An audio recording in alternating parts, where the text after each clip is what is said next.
GNS korvpalli meistriliiga lõppenud hooaja parim treener. Aivar Kuusmaa.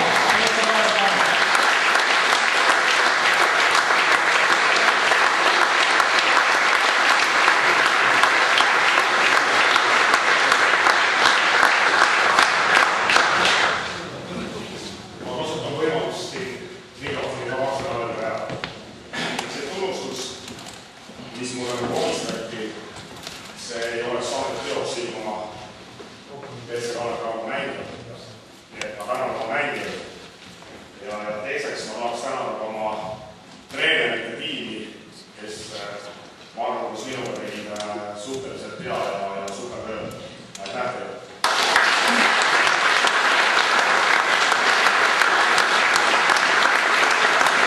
Aivar Kuusmaa 2010-2011 hooaja parim treener, et kui suur tunnustus sul üldse on?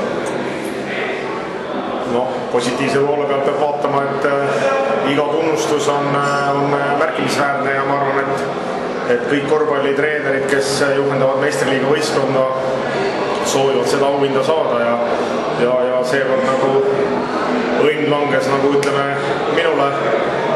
Sain selle tunnustuse ja selle tunnustuse juures ma peaks tänama oma võistkonda, abitreenereid, kes tegid suurepärast tööd ja loomulikult ka klubi juhtkonda, kes olid eelmine aasta nõus nagu minuga lepingut tegema. Nagu ma aru saan, siis kõige magusumaks teeb selle auhinda saamise see, et Gert Kullamäel küll sellist auhinda ei ole. Ei, nii päris vaadata ei saa, sest et Gert on alles esimene aasta on esimene. Okei, Gert on alles teine aasta nagu on treeneri pingil ja abitreeneri rollis, siis eks tema ajad on ka ees ja eks kõikidel on olnud võimalused,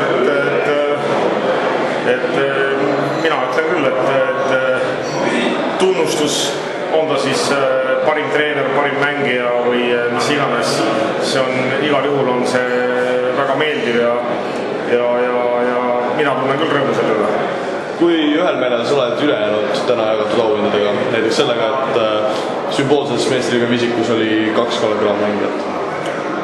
No see on nagu maitse asi, et mina võin nagu öelda nii, et ma ise valisin teistmoodi selle viisiku ja kuhu kuulusid nagu 3 Kalev Cramo mängijat ja 2 Tartu Ülikooli Rocki mängijat, aga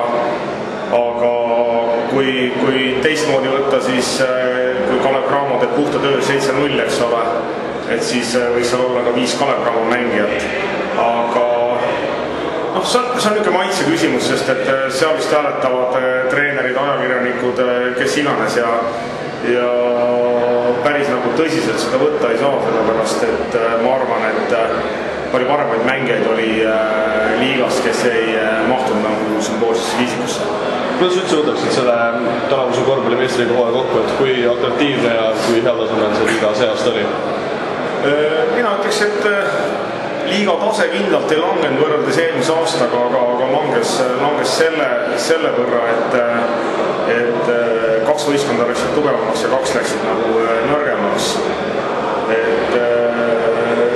Minu meelest olid väga korralikud välismaalased meil liigas, kellelt oli nii paljudel õppida. Ja see, et ütleme, esimene teine võistkond nagu astusid sammu üles ja 3-4 nagu astusid sammu alla. Siin ei saa süüdistada korvpalliliitu.